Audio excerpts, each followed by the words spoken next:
ماں باپ کے ساتھ بھلائی کرتے رہو۔ اگر ان میں سے ایک یا دونوں تمہارے سامنے بڑھاپے کو پہنچ جائیں تو ان کو اف تک نہ کہنا اور نہ انہیں جھڑکنا، اور ان سے بات ادب کے ساتھ کرنا، اور عجز و نیاز سے ان کے آگے جھکے رہو اور ان کے حق میں دعا کرو کہ اے پروردگار، جیسا انہوں نے مجھے بچپن میں شفقت سے پرورش کیا ہے تو بھی ان کے حال پر رحمت فرما۔ جو کچھ تمہارے دلوں میں ہے تمہارا پروردگار اس سے بخوبی واقف ہے۔ اگر تم نیک ہوگے تو وہ رجوع لانے والوں کو بخش دینے والا ہے۔ اور رشتہ داروں اور محتاجوں اور مسافروں کو ان کا حق ادا کرو، اور فضول خرچی سے مال نہ اڑاؤ کہ فضول خرچی کرنے والے تو شیطان کے بھائی ہیں، اور شیطان اپنے پروردگار کی نعمتوں کا کفران کرنے والا یعنی ناشکرا ہے۔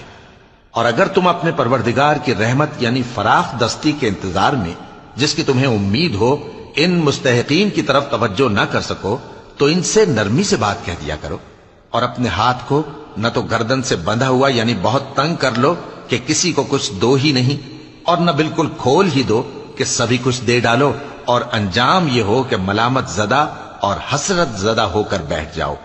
بے شک تمہارا پروردگار جس کی روزی چاہتا ہے فراخ کر دیتا ہے، اور جس کی روزی چاہتا ہے تنگ کر دیتا ہے۔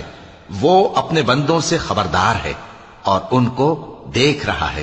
اور اپنی اولاد کو مفلسی کے خوف سے قتل نہ کرنا، کیونکہ ان کو اور تم کو ہم ہی رزق دیتے ہیں۔ کچھ شک نہیں کہ ان کا مار ڈالنا بڑا سخت گناہ ہے۔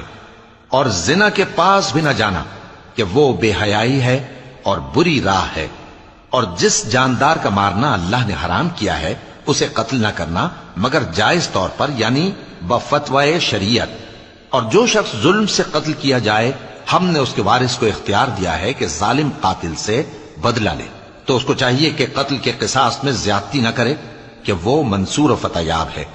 اور یتیم کے مال کے پاس بھی نہ پھٹکنا مگر ایسے طریق سے کہ بہت بہتر ہو، یہاں تک کہ وہ جوانی کو پہنچ جائے۔ اور عہد کو پورا کرو کہ عہد کے بارے میں ضرور پرسش ہوگی۔ اور جب کوئی چیز ناپ کر دینے لگو تو پیمانہ پورا بھرا کرو، اور جب تول کر دو تو ترازو سیدھی رکھ کر تولا کرو۔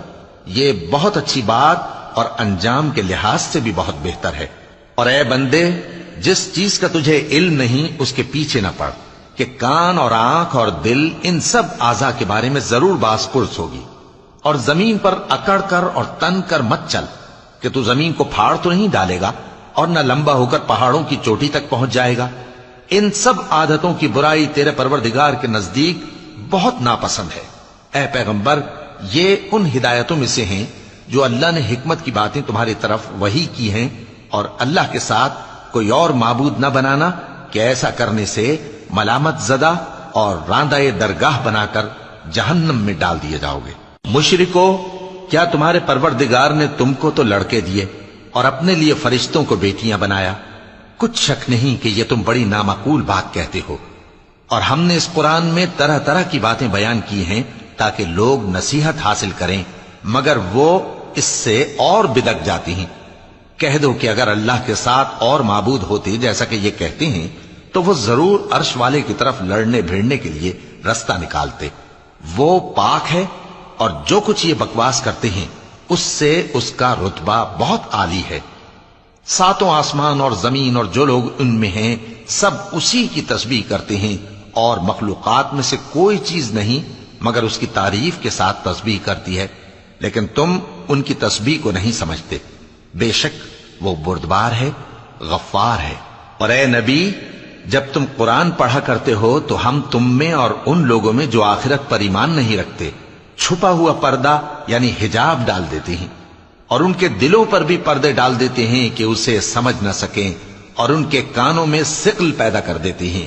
اور جب تم قرآن میں اپنے پروردگار یکتا کا ذکر کرتے ہو تو وہ لوگ بدک جاتے ہیں اور پیٹ پھیر کر چل دیتے ہیں۔